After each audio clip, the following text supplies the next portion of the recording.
shumë aktivist krishterë që po dalin dita ditës në TikTok.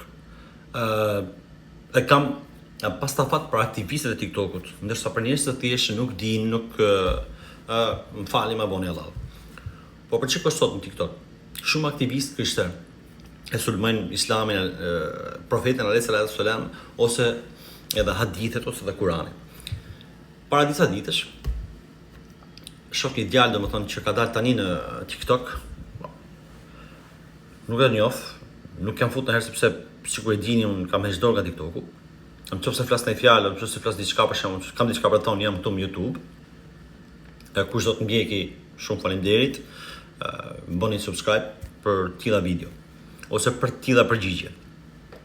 Shoh një djalë ku thotë i vjen çudi edhe paragjikon hadithin ku profeti alayhis salam thotë nuk e keni besimin e plot derisa unë të jem për ju më i dashur se prindrit ose vetja juaj. Dhe tani ky krishteri e mori këtë hadith dhe po paragjikoi domethënë që profeti alayhis salam ka thënë kështu, si ka mundsi, domethënë po ju duket diçka shumë radikale. Por le të jemi sinqert, a është në vërtet kaq radikale kjo gjë? A kanë të drejtë këto lloj njerëzish domethënë, këto lloj aktivistësh krishterë që ta paragjikojnë këtë hadith?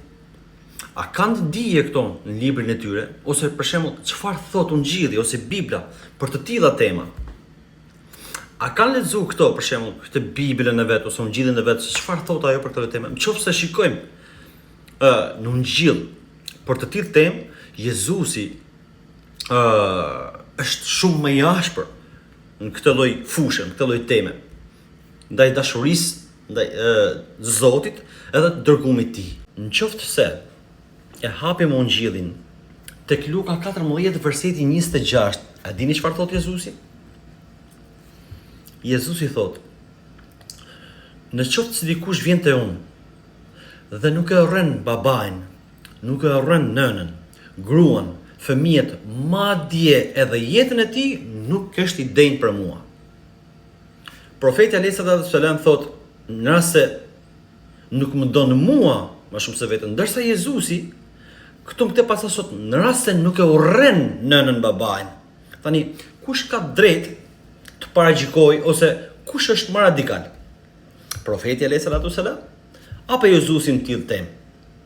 Prandaj ju them çunat, para se të hidhni diçka ose mundoni të hidhni balt mbi dikë ose mbi diçka, mbi një temë, sigurohuni që libri juaj është i pastër nga kjo gjëje. Kupton?